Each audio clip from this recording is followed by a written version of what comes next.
All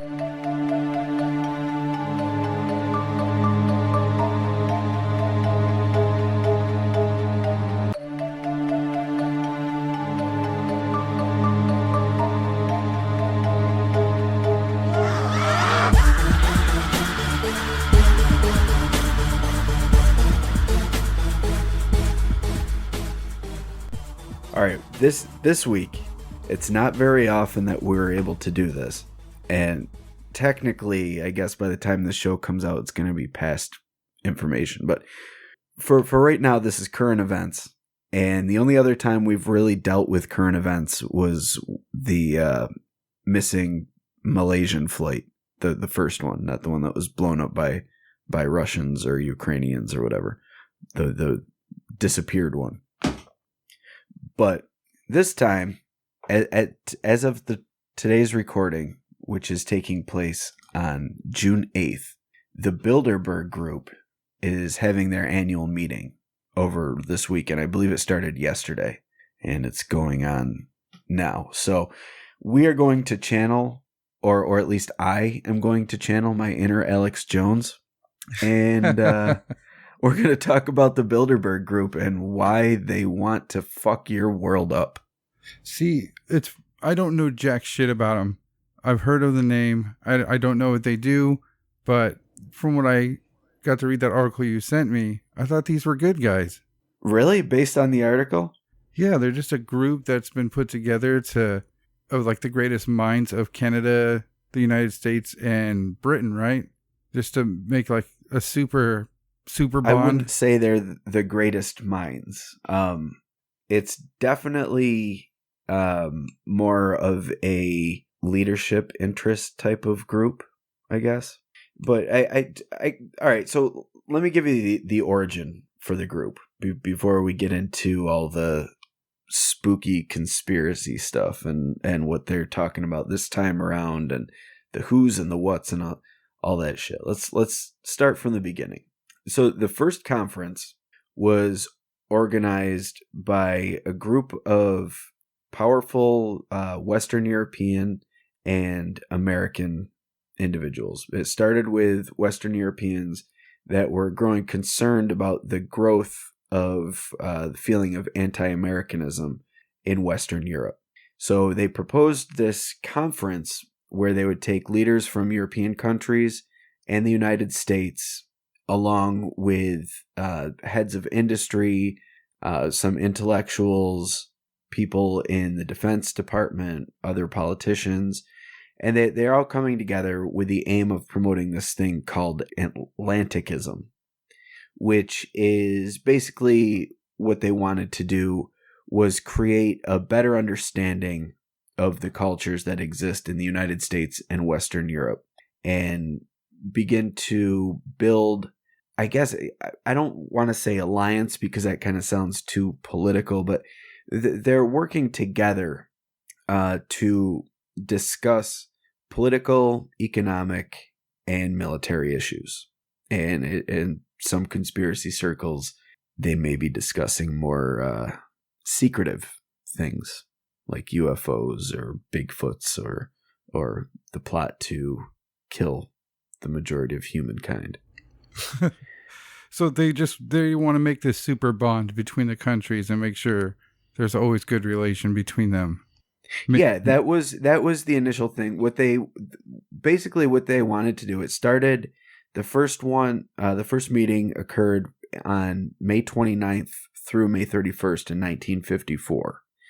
And the purpose behind this initially was to prevent another world war, because we had World War I in the early 1900s, and that involved mostly Western Europe and the United States. But, obviously Russia and some of the smaller countries in Eastern Europe were involved as well. But the big powers were Western Europe and the United States. And then we had World War II, and it was the same deal again. It was primarily Western Europe and Russia and the United States, all embroiled in this huge war. They called it a world war, but it wasn't exactly a world war. There was battles in Africa and Japan, but Anyway, I'm digressing. They came together because they wanted to avoid another world war from breaking out. So in order to do that, they got people from all these different countries together to discuss ideas and come together and create an understanding, create an open dialogue outside of the political realm and outside of the military realm. It's just heads of state, heads of industry, talking shop, basically. But it was initiated by this Polish politician named Joseph Redinger. And he approached Prince Bernhard of the Netherlands, who agreed to promote the idea along with the Belgian Prime Minister. And he then started pulling people from corporations and he approached a guy named, at the time, he wasn't just some guy, but at the time he approached the head of CIA, Walter Bedell Smith, who actually talked to Eisenhower's advisor to see if he could get on the guest list. But the idea initially was to have the guest list invite 2 attendees from each nation. And it would be one representing the conservative side of things and one representing the liberal side of things. So they wanted to have opinions from both sides, because both sides, the farther away from the middle you go, get crazier and crazier. So if you have a balance, you're going to be able to see both sides and kind of consider things from the middle point of view. Only 2, so this is a very small group. Well, all in all, they wanted at least 2 attendees from each nation so that they could have a conservative and liberal point of view. But there were several more people. There were 50 delegates from 11 countries in Western Europe, and there were 11 Americans. So the first conference had 61 attendees. Okay. And the reason it's called the Bilderberg Group is because they met at the Hotel de Bilderberg in the Netherlands. So that's where they got their name.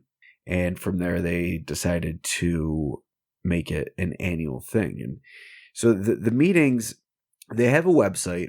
The Bilderberg Group has a website. And I think the website was kind of a way to move away from the whole covert secret thing, trying to shed a little bit of light on it without giving too much away, because the meetings are not recorded. And while people in the meetings can reference things that were talked about, they operate under what's called Chatham House rules, which means the participants can use any information gained from the meeting, but they cannot disclose the names of the people who said anything or reference any participants specifically. Interesting. Yeah. So the meetings are they're an annual thing, and it's kind of grown over the years. But the major criticism is that the Bilderberg Group, because it's all heads of state and people within government and industry and defense, and there's a lot of banking people in there as well. And because of that, it's a lot of people point to it as being a branch of the New World Order or part of the Illuminati, or that this is the Illuminati, and they're just using the Bilderberg Group name to cover up the fact that there's the Illuminati. But in 2001, one of the Bilderberg Group founders, Dennis Healy, he was one of the founders, and he was also on the steering committee, which is the committee that organizes the meetings. But he's been on the committee for 30 years. And he was quoted as saying, "To say we are striving for a one-world government is exaggerated, but not wholly unfair. Those of us in Bilderberg felt we couldn't go on forever fighting one another for nothing and killing people and rendering millions homeless. So we felt that a single community throughout the world would be a good thing." So it's kind of a loaded statement. You just read through that really quick, and it sounds like he's working for the benefit of people. We don't want everyone fighting each other, but he's also suggesting the idea of a one world government, and that's essentially the new world order. And with the new world order, there's all those conspiracies about they want to take down the population of mankind, and only the elite are going to be allowed to hold any power or maybe even survive. There's the Georgia Guidestones. I think we've talked about them on the show before, haven't we? I believe so. They're for in case we have, I can't recall. We've done like 1,700 episodes at this point. But the Georgia Guidestones are a monument that was erected in Georgia in 1980. They're these huge blocks made of granite. And it's, I believe it's 4 blocks with like a central pillar thing and a stone roof type deal. But there's four main stones, and there's a set of 10 guidelines on the stones written in 8 language. And the languages that are on the stone are English, Spanish, Swahili, Sanskrit, Hebrew, Arabic, Chinese, and Russian. And the 10 inscriptions on the stones are: 1. Maintain humanity under 500 million in perpetual balance with nature. So right off the bat, 500 million. Right now there's about 7 billion people. Already blew that one. Yeah, well, that's what I'm saying. So if they're going to maintain humanity under 500 million, that means they're going to have to kill 6.5 billion people off the planet. Jeez. So number 2 is guide reproduction wisely, improving fitness and diversity. So this would kind of lead one to believe that they want to control the reproduction and allow only those with the best genetics to reproduce. They do mention diversity, but if you know anything from breeding, you need to have a diverse breeding stock. You can't, otherwise, inbreeding will eventually occur. So they want to improve fitness and diversity, but guide reproduction. That could mean a lot of things. Yeah. Either look at China. They guide reproduction. You're only allowed to have 1 child. So it could be something like that, or you'd have to apply to have children, or any number of possible scenarios. Maybe mandated abortions if you're not within a certain socioeconomic bracket. Breed out the poor, basically. But then we go to number 3, unite humanity with a living new language. So they want a one world language based on this, which, sure, that sounds lovely, but by taking away individual languages, you're also destroying cultures. So you'd be reproducing or replacing native cultures and centuries old traditions in an effort to unite humanity. So it's like you're being forced into it. Number 4 is rule passion, faith, tradition, and all things with tempered reason. So with the faith thing, I don't know if that's necessarily geared towards a certain religion, or if it's faith in humanity. It's not clear. But then they mention tradition, which kind of flies in the face of forcing everyone to adopt a new language and guide reproduction. It's, goes against tradition. So number 5 is protect people and nations with fair laws and just courts, which sounds great. Everyone wants fair laws and just courts. No one wants things to be corrupted. But when you're looking at it in the under the filter of what's being suggested here, it might lead one to assume that they are going to initiate a police state where you're being protected by what they consider fair laws and what they consider just courts. So it's not necessarily clear, but it all seems to be leading towards this control state. But then we go to 6, which says, let all nations rule internally, resolving external disputes in a world court. So they want to keep countries autonomous, but they want them to adopt a new language and guide the reproduction. So what if we have one country that is guiding their reproduction, like China, where everyone can have one child, and then you've got another country that says you can have 12 children if you want? That it's not going to balance out. So maybe that's where the just rules or just laws come in. I don't know. But I do like the idea of a world court, and it's kind of, I think, what the UN could be. Or wanted to be. Yeah, like if we took what the UN is and just kind of changed it a little bit, allowed all countries of the world a place at the UN, we could honestly do away with war. Yeah. If this was resolved just between world leaders, war would be completely unnecessary. But only certain people are allowed into the club. So if you're not in the club, we can do war. We can have war with you, no problem. And everything's honky-dory. Yeah, it's just war. Yeah. Yeah, because, well, I mean, war makes money. And that's, I think, more than anything, that's what the deal is. Because, I mean, look at the U.S. or the wars that the U.S. have been in for the past 20 years. We achieved nothing.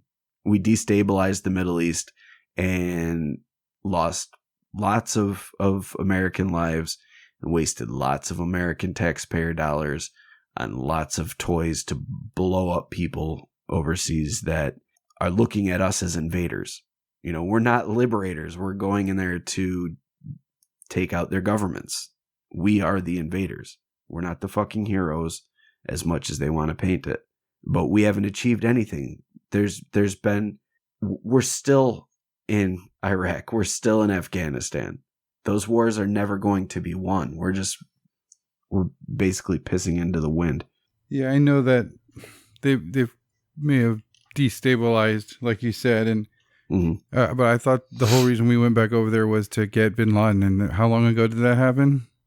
Well, not only that, according to military reports, the military had bin Laden's location. They had him pinned down, and I don't remember if it was Rumsfeld or Cheney, but one of them told them to stand down. So they could have had him years before that. And that's assuming if you even believe that he was killed like they said he was. I'm inclined to believe that he died long before that, and he was just, I think he may have even died before 9/11, and they were just using these tapes with dubious translations. But that's a conspiracy theory for another time. We're talking about the Bilderberg here. Actually, I'm technically talking about the Georgia Guidestones. I'll get back to Bilderberg, though. But number 7 is avoid petty laws and useless officials, which I love this one because petty laws are bullshit and everyone hates useless officials. So, rock on. Get rid of stupid laws. But again, these are very vague and we don't know who put these stones there. So it could be, because they're all vague, it's going to be whatever party is in power that would be enacting these. So what they think is petty might not be petty to other people, and vice versa. How old is the stones? They were erected in 1980. And we don't know where it came from? Nobody knows who funded it. I think they tracked down the people that actually erected it, but they haven't been able to track down who it was. That's weird to happen in 1980. Yeah. I mean, it doesn't seem like that would be something hard to figure out. Yeah. It's weird. But then they go on to talk about personal rights and social duties. So number 8 says balance personal rights with social duties. So you have to find a balance between the greater good and your own rights as an individual. And I think that is, it's a good way to live. because even though you're an individual, you're still part of the greater collective. You're still part of the human experience on the planet. We all have our part to play, but whatever we can do that's better for the whole will ultimately benefit us. But when you work just for yourself, then the whole will suffer because you're only taking care of yourself. But again, we don't know who's behind this and what their intention was. So it could be a situation where this is for the ruling elite only. So the ruling elite balance their own personal rights with social duties because, they're super rich and so they have to take care of the people because the people are what creates the money for them. So, it could be that sort of thing. And again, we don't know who is behind this. So maybe they had nothing but wonderful intentions behind this. And it's just being taken out of context because of the secrecy behind it. I don't know.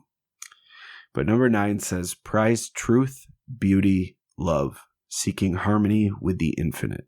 That sounds like some hippie bullshit to me. Yeah, I was going to say, they were all sounding proper. Prize truth, beauty, love. Went right to the hippie shit. Is that the last one? No. The last one is, be not a cancer on the earth. Leave room for nature. Leave room for nature. It is repeated twice. I think everybody can agree with that, but they just don't do it. But that's the thing though. We're just overrunning the planet, and that's bringing it down to 500,000 people would leave plenty of room to balance human needs and nature necessities. Mm-hmm. And I mean, even where we are now, if every individual was more aware of how they're polluting the planet and destroying, whatever they do to destroy the environment. Everybody does something. You drive a car, you're guilty in some way. You eat meat, you're guilty. You buy Nike, you're guilty. You have an iPhone, actually any smartphone, you're guilty. Yeah. Anyway, I'm not trying to guilt everybody, and it's not like I'm living in a fucking log cabin in the woods and I'm broadcasting through pine cones. It'd be pretty neat if I could, though, wouldn't it? Yeah, that would be our preferred route. Yeah. Pine cone podcast.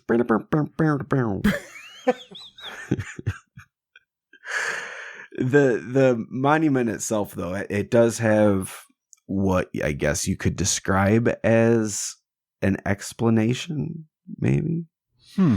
But it identifies the stones and the languages used on it, and it lists various things about the size and weight and features of the stones. It lists the date that it was erected and the sponsors of the project.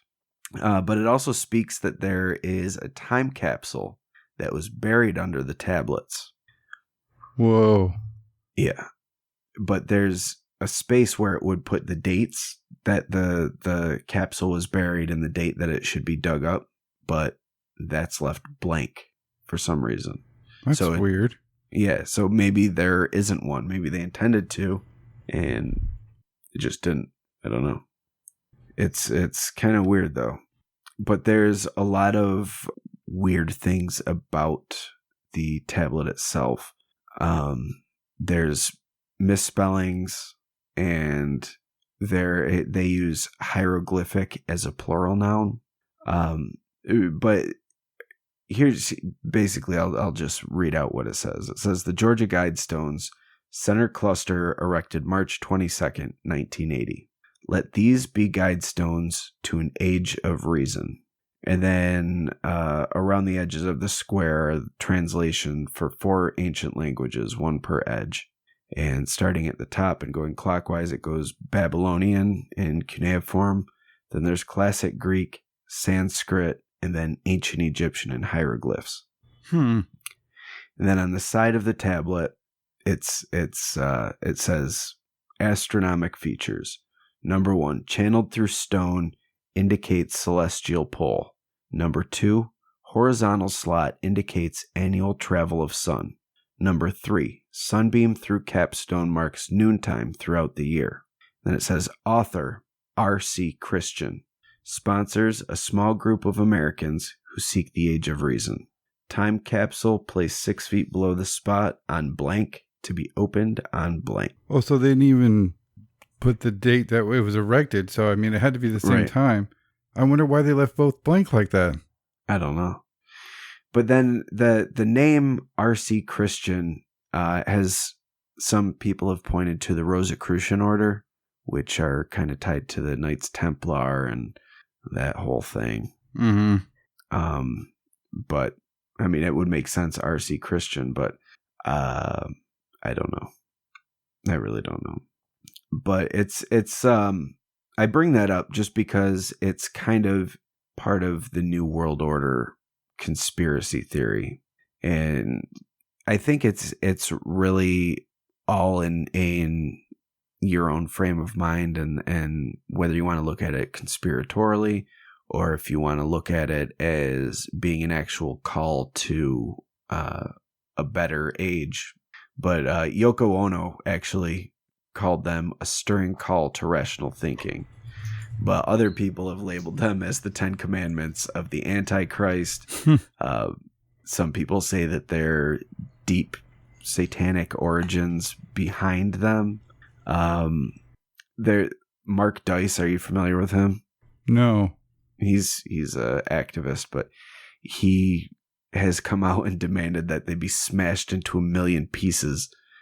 What? And then he wanted the rubble to be used for a new construction project. Wow. And he actually was one of the people that claimed that the Guidestones had satanic origins behind them. And he also claims that the R.C. Christian belongs to a secret Luciferian society that's related to the New World Order. Wow. Yeah.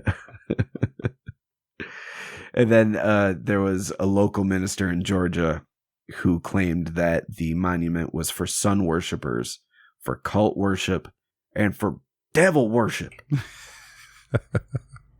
So all of those things. The sun is the devil. The cult is the devil. The devil is the devil.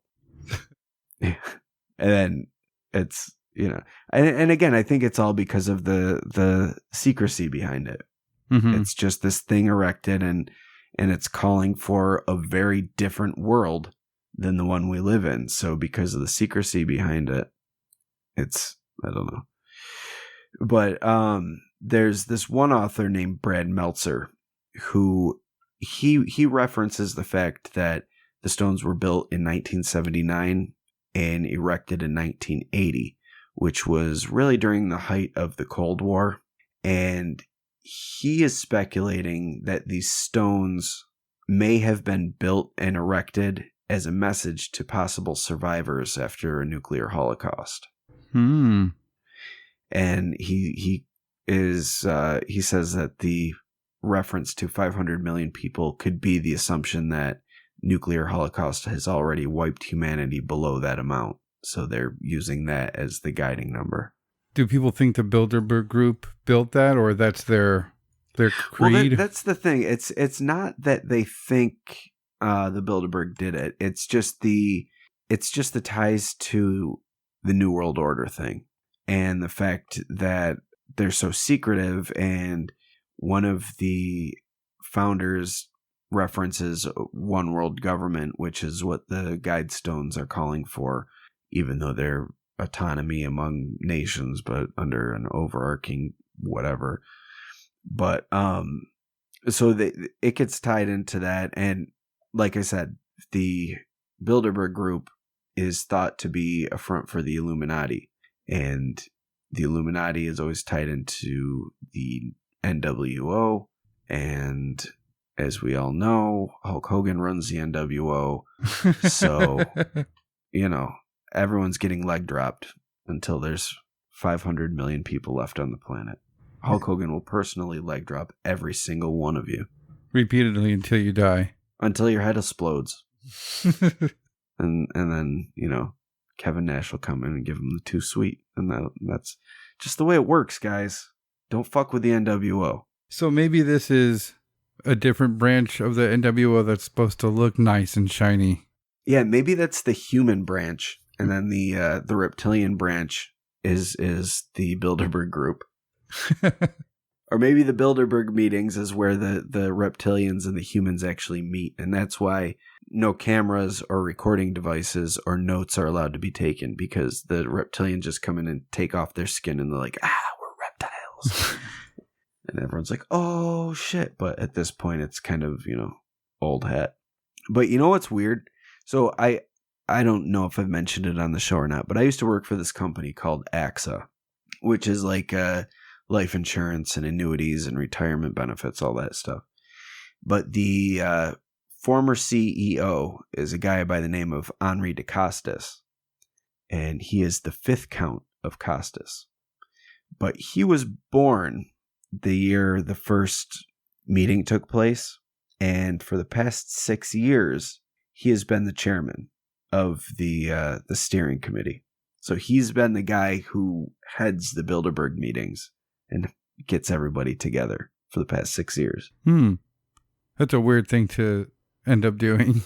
Yeah. He resigned from AXA. Well, I don't know if he resigned or if he got a... I don't know. He left AXA in 2016, which, oddly enough, is the same year I left AXA. Coincidence? Maybe I'm in on it. You're part of the Bilderberg Group. We quit at the same time. He took me under his wing, and everything I've been doing on the show is a smokescreen. It's all lies! Just appear normal. Yes, we are not reptilians. We are not looking to take over the government. Evil time traveling Barack Obama is a joke. It's all a joke, guys. It's funny. Ha ha ha ha ha ha ha ha ha ha. Why aren't you laughing? Thank you. But this year they have a special treat.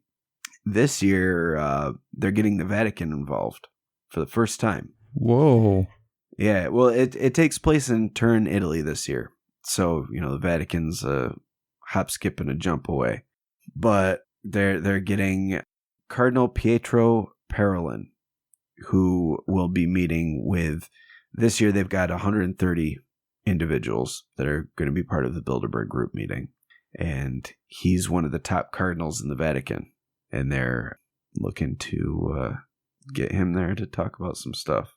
So this year, they've got guests from 23 different countries. If you remember, the first one had people from 11 different countries, or 11 European countries, and then the U.S., so 12 countries. But this year, 23 countries, and among the guests are the King of the Netherlands, the Secretary General of NATO, the Governor of the Bank of England, Prime Ministers of Holland, Belgium, Serbia, and Estonia, the Deputy Prime Ministers of Spain and Turkey, and executives from oil companies like BP, Total, and Shell are all going to be there, as well as top people from Google and the Wall Street investment firm KKR. The Governor of the Bank of England is going to be there, along with the head of the Bank of the Netherlands, and Henry Kissinger is going to be there. Now, if they're so shrouded in secrecy, where are we getting the information of who's going to attend? Bilderbergmeetings.org. I mentioned earlier, they have a website now. And they just announced who's attending? Yeah. They put out a press release, too, with the talking points for the weekend. If you'd like, I could read that. Yeah, I want to know what these guys are talking about. All right. So their press release states as follows. The 66th Bilderberg meeting to take place from the 7th to the 10th of June, 2018 in Turin, Italy. As of today, 131 participants from 23 countries have confirmed their attendance, as well as a diverse group of political leaders and experts from industry, finance, academia, and the media has been invited. The list of participants is available at www.bilderbergmeetings.org. The key topics for discussion this year include populism in Europe, the inequality challenge, the future of work, artificial intelligence, the U.S. before midterms, free trade, U.S. world leadership, Russia, quantum computing, Saudi Arabia and Iran, the post-truth world, and post-truth is in quotes. And then the last one is current events. And it goes on to say, founded in 1954, the Bilderberg meeting is an annual conference designed to foster dialogue between Europe and North America. Every year, between 120 and 140 political leaders and experts from industry, finance, academia, and the media are invited to take part in the conference. About 2/3 of the participants come from Europe and the rest from North America, approximately a quarter from politics and government, and the rest from other fields. The conference is a forum for informal discussions about major issues facing the world. The meetings are held under Chatham House Rule, which states that participants are free to use the information received, but neither the identity nor the affiliation of the speakers nor any other participant may be revealed. Thanks to the private nature of the meeting, the participants are not bound by the conventions of their office or by pre-agreed positions. As such, they can take time to listen, reflect, and gather insights. There is no desired outcome, no minutes are taken, and no report is written. Furthermore, no resolutions are proposed, no votes are taken, and no policy statements are issued. For media contact, media@bilderbergmeetings.org. So they even have a media wing. Wow. Yeah. So some of these talking points are pretty interesting. So the first thing that gets my attention is the future of work and artificial intelligence back to back. Mm-hmm. And as we know, artificial intelligence is becoming a thing. Robotics is, we're seeing huge advancements in robotics. And as things become automated, as robots are able to learn more things, as artificial intelligence takes off, that's going to be less human jobs that are needed. So they've been working, I don't know where exactly they're at right now, but I know that there have been companies that have been working on an artificial intelligence that would be able to act as a customer service representative over the phone. So it's got a human voice, and it'll respond to things. Like if you're getting mad, it'll tell you to please calm down. If it's got all these things in it programmed into it so it can react. I've heard them actually. Yeah, they're very believable. Uh-huh. And I've heard a couple of the tests, and it's crazy. Like you really wouldn't be able to know in a lot of cases unless you got like really deep into a conversation. But if you're just calling for the typical stuff you'd call a customer service line for, you would most likely get fooled and not even know. Yeah, it's that good. Yeah. So when we have things like that, and then all the job automations that are happening at factories, and now there's even restaurants where the cooks are robots. I don't know if you've seen any of those, but there's some places that they were getting backlash. So now a lot of places that use robots as cooks don't announce it, so that people aren't aware that their meals are being prepared by a robot and not a person. I even saw a pizza place that has a robot staff. That's crazy. It is. And like they do the dough, and they're able to, they've got like a conveyor belt for the oven. They're able to do deep dish, whatever kind of pizza you want. It's incredible. But as more and more innovation happens, it's going to be less and less jobs that are available for people. So what do you do in that situation when you've got a population that's increasing as fast as our population, as the human population is increasing? When you have less jobs, what do? With automation, it's not like you can just create more jobs just so people have a job. It doesn't work that way. No. So what if the future of work is proposing what jobs we'll be looking at in the future with the rise of artificial intelligence and robotics? What if it's going to start being a thing like you have to apply for the right to work? You have to prove why you're valuable to the workforce. Mm-hmm. And if it's going to be a thing where working is a privilege rather than something that is expected of everyone, it's going to usher in a whole new period of control. If you need to petition your government, whether it be state or federal or whatever, just for the right to have a job, or maybe it's all the entry level positions are taken by robots and everything. So then you've only got people in higher positions that are able to work, and it's going to create an uneven society. And whenever things like that in history, whenever things like that have happened, it's never like an overnight thing where something just where a revolution just takes place, or where a change in lifestyle just takes place overnight. And it's always going to be a slow process. So maybe you're going to start off with saying, all right, well listen, this class of people is not able to work. We don't have jobs for them. The robots took over the factory jobs. The robots took over the food service job. The robots took over customer service jobs. The robots took over mechanic jobs, all those things. So in order to supplement this, there'll be benefits. But then as time rolls on and these jobs aren't coming back, no further income, these benefits are going to have to be cut down. And as the benefits cut down, who suffers? The common man. And eventually it gets to a point where we're eating protein bars made out of insects. We're killing each other over a can of beans. And meanwhile, the people in power, the fucking CEOs and the heads of banks and all that shit, are maintaining their lifestyle.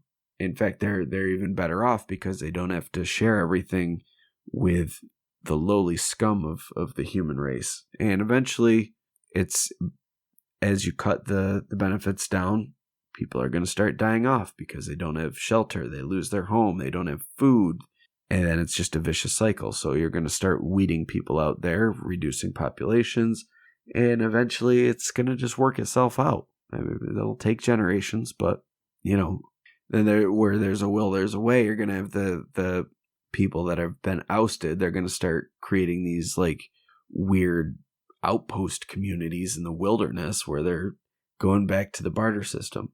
Mm-hmm. And it's going to be, a kind of socialist living on a different scale, because they're actually sharing in order to survive rather than just accumulating wealth and living in gilded towers and occasionally whipping your dick out to trickle some of your riches down on the world.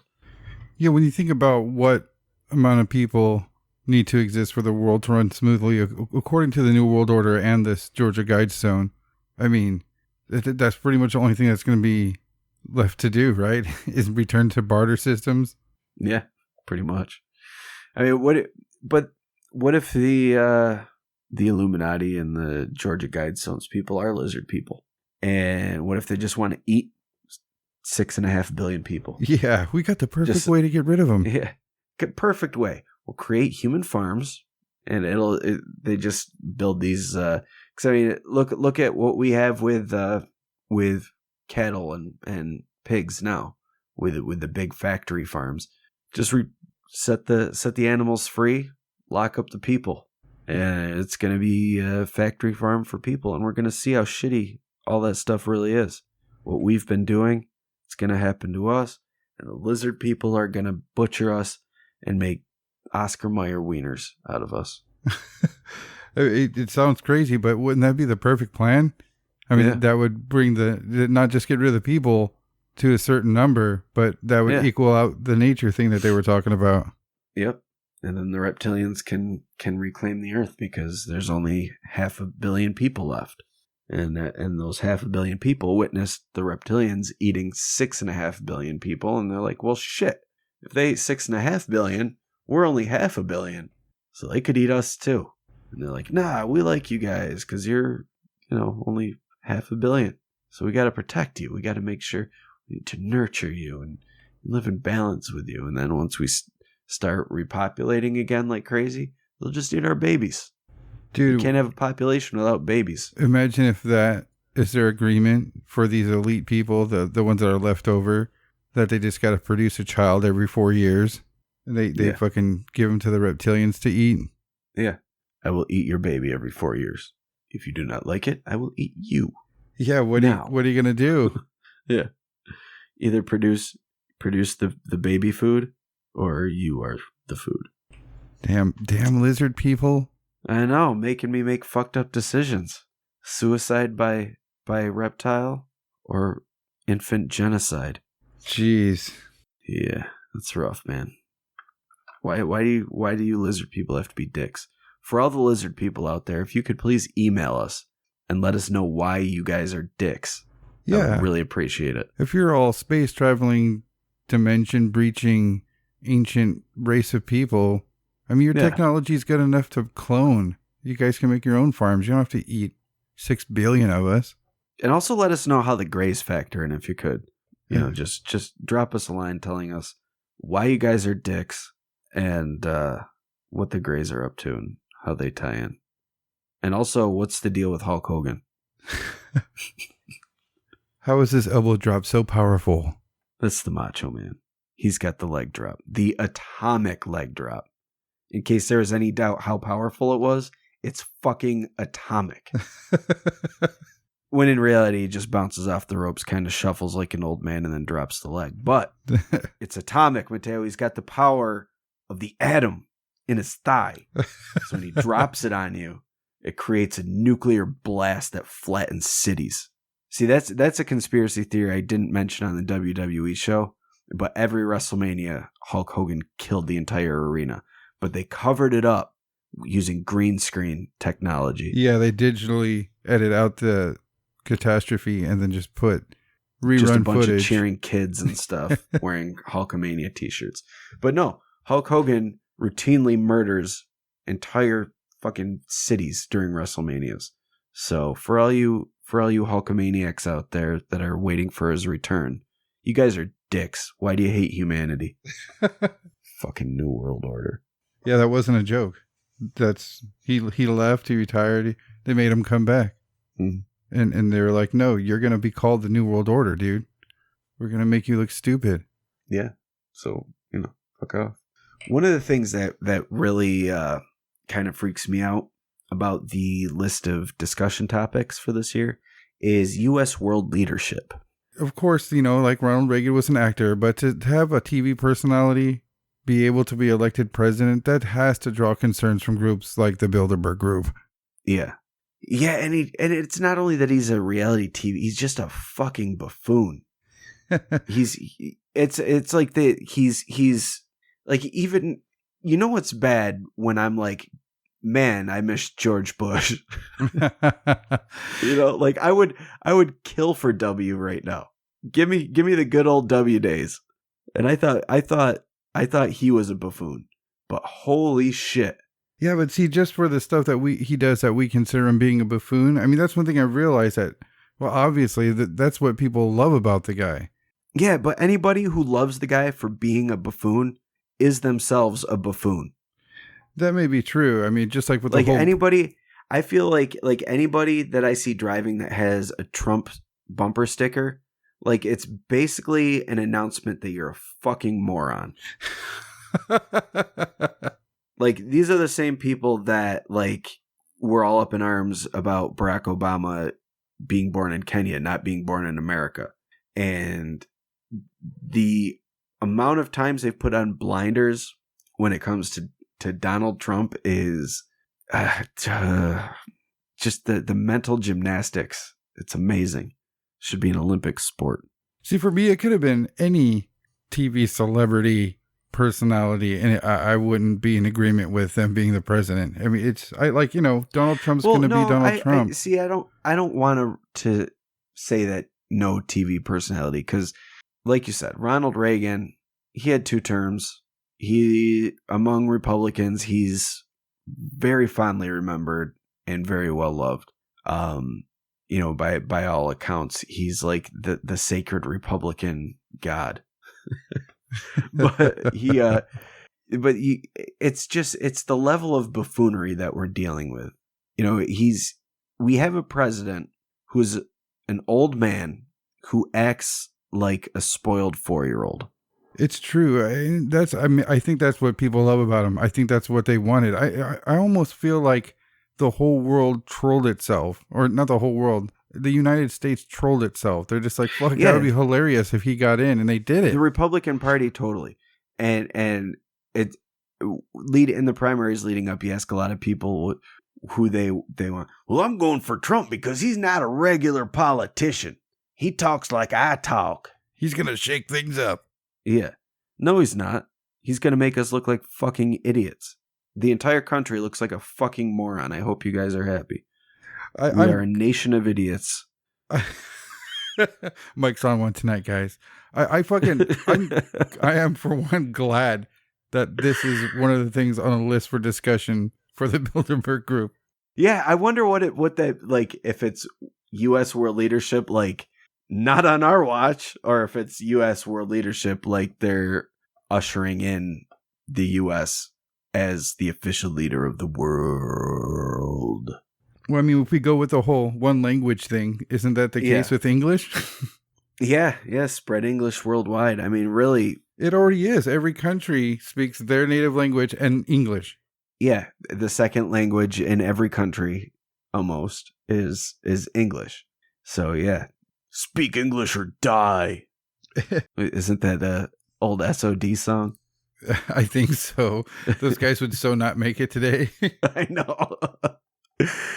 I just think of the AIDS song and I'm like, oh my God, I can't believe that came out back then. I know. Terrible. Fuck those guys.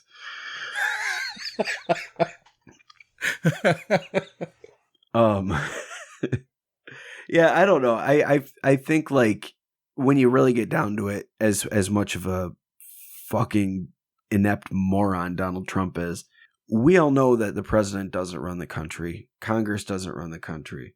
What we've come to, well, anyone who's been paying attention, what you should have come to realize at this point is that banks and corporations run the United States. We were warned about it by Eisenhower in his farewell address. The military-industrial complex is what keeps our country rolling. And if it wasn't for all the money that goes into the military, our economy would fucking tank. There's so many military contractors that are like the tent poles of huge chunks of the economy. And we're at the point now where we are literally building military vehicles that are not being used, and they're rotting in the desert just so we can keep the defense budgets up. Because if you don't use the money, you lose it next year. So crank out those $2 billion a piece tanks all you want, and then just let them fucking rot in the desert. Meanwhile, there's homeless people on the streets, and the people in Flint, Michigan don't have fucking clean water. Yeah. But, you got to build that tank to rot in the fucking desert. I've seen those photos of just like hundreds and hundreds and hundreds of tanks. Yeah, they don't even get shipped overseas. Yeah. They're rotting in the deserts in America right now. Never gonna be used. They got built just to rot, to keep the fucking defense budget up. Why don't you use that defense budget and build some Quonset huts so you can fucking let the homeless people live there? Yeah. Huh? Or repurpose unused military vehicles. Turn them into mobile homes. Mobile tank homes. Mobile tank homes. You could fucking make it so the cannon is a hose. And then it's like a fun ride for kids. And a shower for homeless people. And a shower. You can water your garden with it. But no, they just sit in the fucking desert and rot. I know. Even imagine how much money they would make if they did repurpose all those things. Maybe not sell everybody a tank, but... Well, that's part of the problem, too, is we look at the increase in police violence, but they're getting a lot of repurposed military things. And if you get these awesome military toys, you're going to want to fucking play with them. But the more militarized you become, the more militarized you're going to act, which I think has a lot to do with why police officers nowadays are so quick to pull their guns and shoot somebody. We don't have like the old days where you'd have the beat cop who'd walk around the neighborhood, who'd know all the kids and know the parents. And, people knew who he was and he was there for the community. And now it's like the police have an us versus them mentality. Occasionally you'll meet one who's really like civic minded, but for the most part it's like itchy trigger fingers and power complexes. Yeah, I mean, those guys do a hard job. And, oh yeah, absolutely. I'm not taking anything away from them, but in comparison, you look at the police violence now and even in 2000, or go back to when we were kids in the 80s. It was, you can see the escalation, and as things escalate, like now you look at like police force, not even a SWAT team, but you'll have guys with like the face masks on and the tactical helmets, and all, they're looking like they're military special ops, but they're a fucking local police force. Yeah, definitely. If mental stress and stuff like that is what's making them be more jumpy and like itchy trigger fingered, they need to be taken care of that way. But there's so many videos on YouTube that I run across to where, I mean, people aren't joking. They're fucking executing people, man. Yeah. I saw one video. There's a homeless guy with a knife surrounded by 5 cops with guns drawn. The cops killed the guy. One dude with a knife, and they had guns, and they couldn't de-escalate the situation, and they shot the guy. He was a crazy homeless guy. Well, I mean, I'm talking about videos where they've got people on their knees with their hands behind their head, screaming "stop resisting" as they're raining blows down on the back of their head. Yeah, well, even shooting them. I mean, executing people. It's insane to see now. With the advancement with technology with cell phones, like me and you didn't grow with dreaming that there'd be phones in our pockets, but now that there are, I mean, they're just one of the truths that are being exposed with that type of thing. I mean, I forget what video it is, and I don't want to put it up or anything, but there's this couple rented a hotel, and I don't know, I think the kid was like they were there, I don't know why they were there, but he had a sword in the room, and they weren't doing any drugs or anything like that, and somebody saw through the window that he had this sword. So they were leaving the hotel, and in the hallway, like a SWAT team met him, and they were fucking just like, one of the officers was insanely obnoxious to the guy. If you do not do what I say, I will blow your fucking head off, and they haven't explained why they're there, and the guy's on his hands and knees, and he's trying to do the best he can while there's like 5 automatic guns pointed at him. And I mean, it was like a matter of like, his hands are behind his head, and like they said, get down, and he didn't, so they just shot him. I mean, they fucking just executed this guy. Yeah. I saw one where there was a kid who he was wearing headphones, and the cop was telling him to get down, but he couldn't hear the cop because he was wearing headphones. So he reaches into his pocket to pause his music, and the cop shot him. Yeah, that definitely obviously shouldn't be happening, and I wish we can figure out why that's fucking happening. And like you said, how you explained that, I'm sure that has a lot to do with it. But if there is some type of maybe a new mental condition that comes with dealing with the stress of a job like that, they need to be taking care of their people better. Oh yeah, absolutely. And I think it's poor training in a lot of cases. I think that it's the access to military equipment. Think about when you were a little kid and you're playing army or guns or whatever, and you go out there and you have your toy gun. You're like, yeah, I've got my toy gun. But if you have the fucking helmet, the fake bulletproof vest, the gloves, like the whole thing, like it changes the way that you feel. Like even as a little kid, knowing that this is a costume and these are toys, you still feel fucking badass. Oh, yeah. You're an 8-year-old, but you're feeling really fucking badass. So imagine yourself as an adult doing that, and it's no longer dress up, and these are no longer toys. You have military equipment. You're going to want to play with it, and you're going to feel like a fucking badass. You can feel that with other things as an adult. The first time you get your hands wrapped, like for boxing, you're like, fuck, I can do a Hadouken right now. Yeah.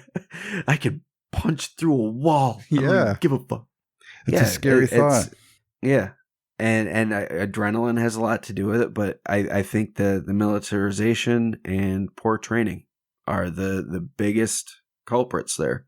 Hey, we're running a little long, but I got to ask you, what do you think about the post-truth? So this is the most interesting thing to me. And it's the fact that it's in quotes, post-truth, the post-truth world. What is that, aliens or government truth? That's the thing. It's a very loaded statement because you've got post-truth in quotes, and we've had all this talk about fake news. So are they saying post-truth admitting that what the public is getting now has not been the truth, and they're planning for a world where there's transparency and people are actually told the truth instead of fed propaganda? Is that what they're proposing? Yeah, and with the statement like post-truth, I mean, that's complete transparency. That's yeah. Or is this post-truth thing like a disclosure sort of situation where they're going to admit what the whole alien UFO thing is? Wouldn't that be like a good like type of sympathy grabber? I mean, just, yes, there's aliens, they run everything, please just work with us so they don't destroy us all. I mean, yeah, if that's really the case, but we've talked about it a lot on the show in many different topics, but the reason the disclosure thing is such a touchy subject is because it's no longer just saying, yeah, they're real and they're here or they visit us and we're aware of them. It's to the point now where we've got over 50 years of lies, and maybe even more than that. You know, maybe they were aware of this before World War II even. I don't know exactly when the government became aware. Was it Roswell? Was it World War II? Was it before that? I don't know. But if they were to come out with disclosure, they would have to admit that they've lied to the American people from the beginning.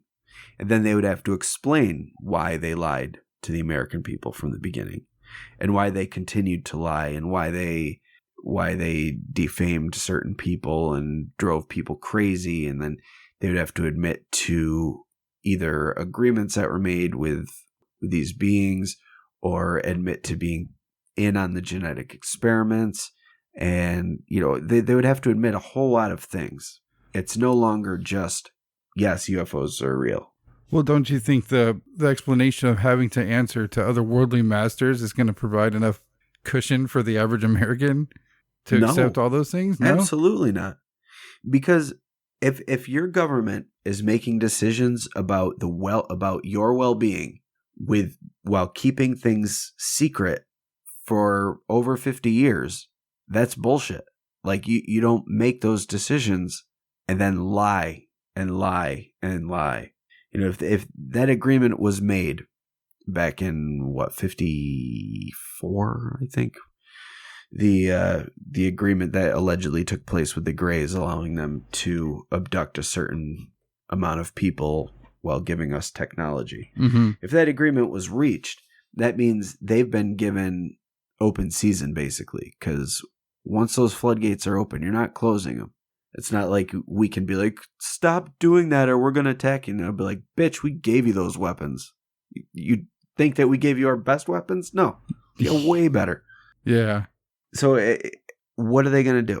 You know, that's why I think disclosure has been ongoing for so long, because they can't just come out and say that they've been aware of it. If they're going to do it, they need to frame it in a way that suggests they've just recently become aware of it. You know, like say they've been monitoring it since the 40s and not until just recently have they had contact.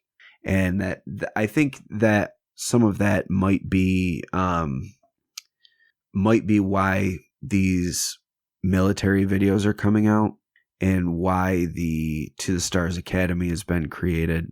We talked, I don't remember if we talked about it on the show, but I know you and I have talked about it. Might have been offline, I don't know. But with my belief that Tom DeLonge is being Paul Benowitzed. Mm-hmm. And that could be the case, though, but it could be a different sort of psyop where they're using this to get disclosure out there without all the negativity that would come along with admitting to decades of lying. Mm-hmm. And if they're able to do this by putting out modern military videos and speak with people who have had contact fairly recently, then you can create that narrative that we just found out about these aliens, and we know that they have been studying them. We know about Grudge, we know about Blue Book, and we know about everything that's been going on since then. Officially Blue Book came out and they stated that there was nothing indicating that there was anything to the UFO phenomenon, and most of the things could be explained away.